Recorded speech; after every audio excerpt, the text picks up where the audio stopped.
Hello everyone, this is Vinay from Gamerz Nation again. Today we have a CK560 from Deepcool, which is the latest addition to their case lineup. This case comes in white, has a Type C port, comes with 3 ARGB fans inbuilt, which is a pretty good deal for the price range. So let's review this case, build a gaming machine in it, and let's see how it performs in terms of thermals.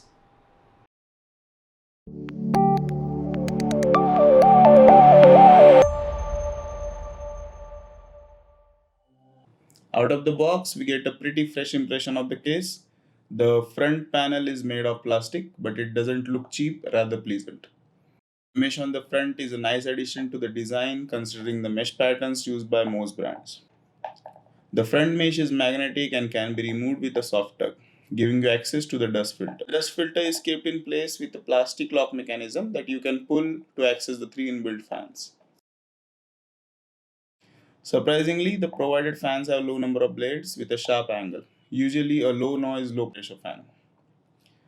Unfortunately, the front of the CK560 flexes really easily. While we do expect a little bit of flex with enough pressure, Deepcool did not reinforce this panel well. Simple support on the edge would have helped. Coming to the rear of the case, we get a standard PSU mount with 7 motherboard expansion slots. Nothing much to see here except the case has been provided with 140mm non-RGB fan at the back. On the back side of the cabinet, you can see the unique grommet with a single cut down in the middle for an opening, framed in plastic. You won't have to worry about it popping out during the assembly, which is nice. To the left and right of the bottom grommet are elongated openings. They could be used to mount the GPU holder close to the motherboard. Getting to the assembly part, looking at the ceiling, you can clearly see the square vent shape and placement of the mounting. There is not a lot of height clearance between the top of the motherboard and these mounts. So odds are something may collide with an AIO, especially a 280mm one. So I'll be careful while choosing the cooler.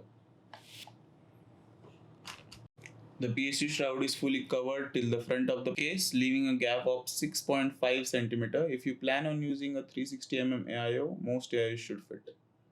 Backside panel and the motherboard tray has a gap of 2.8 to 2.9 centimeters, which should be enough if you do the cable management right. Just below the grommet, under the PSU shroud, you can see two 3.5 HDD bays with a toolless installation.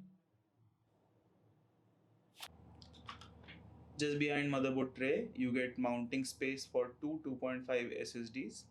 As we know, this case comes with ARGB fans, so they have already provided the ARGB controller with it. You get power button, two 3.0 ports, one audio jack, and one Type C port, which is rare in this segment. The front I/O cables are USB Type C, USB 3.0, front audio jack cable, power switch, and a HDD activity LED. Please note this case doesn't has a reset button, so there will be no cable for it. But holding the power button for 2 seconds can be used to reset the PC. So we have used these components for the test build. For the price point of the case, we have tried to balance the config.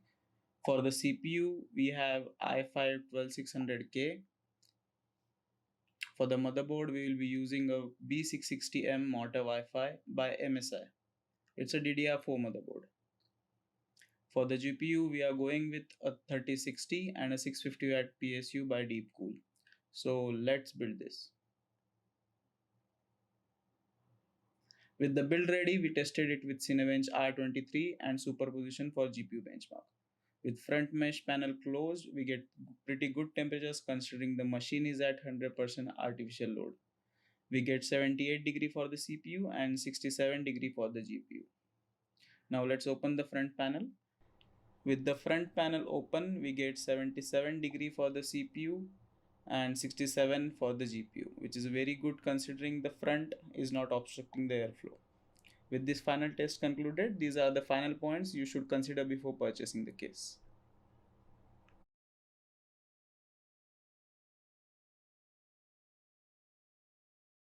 This case has some pretty fine touches like the dust filter on the top and a green ribbon. Also the USB ports 3.0 come with a green accent.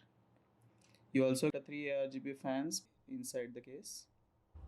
So these are the final points you should consider before buying the case.